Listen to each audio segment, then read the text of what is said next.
everyone, this is Laboratory Tech 13 here from the Riptide Project Laboratory, and today we've got another great deck tech for you. Now this one is actually for competitive constructed in Magic the Gathering Arena.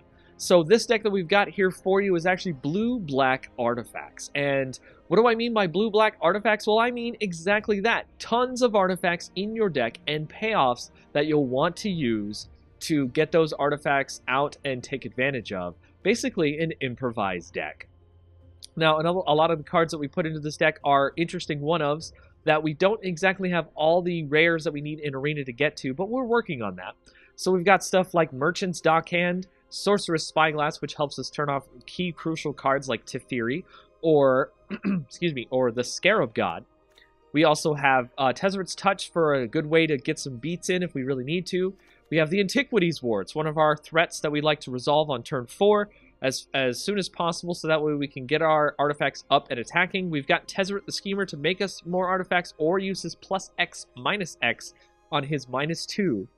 We've got Karn, Scion of Urza to make more artifacts that will come out usually as 5/5s or bigger. And we've got Herald of Anguish, one of the best cards in the deck, because against a control deck, having them get discarding a card every turn is really, really good. So if you'd like the actual deck list, let's go over from the beginning, and then we can go over the sideboard as well. We'll actually switch over to our Arena showing here, so that way you can see all the cards face up as we talk about it.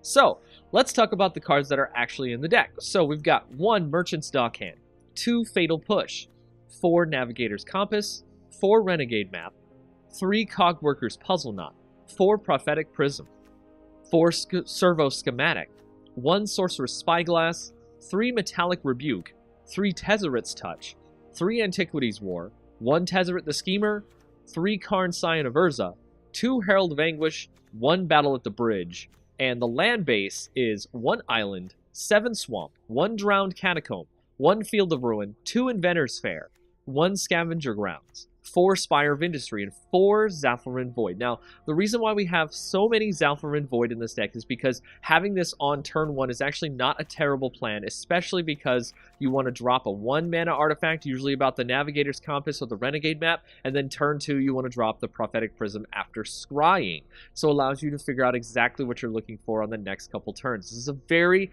very complicated deck, and I recommend looking up any sort of directions or basically a write-up guide to this deck, which of course I will also put in the YouTube comments below. Now if we go to the sideboard, we can see we can actually have another Fatal Push, a Sentinel Totem to remove cards from the graveyard, 2 Blink of an Eye, 3 Negate, 2 Contraband Kingpin, 3 Golden Demise for all those aggro decks, 2 Mechanized Production, and 1 Yeheni's Expertise, also for aggro decks. And Mechanized Production is actually a pet card that I like to use to try to win the game as an alternate win con. So that's basically the deck. We've been playing this on stream. If you want to see some of the matches as well, there are some of the videos uploaded on YouTube to check out. And as always, the research never ends.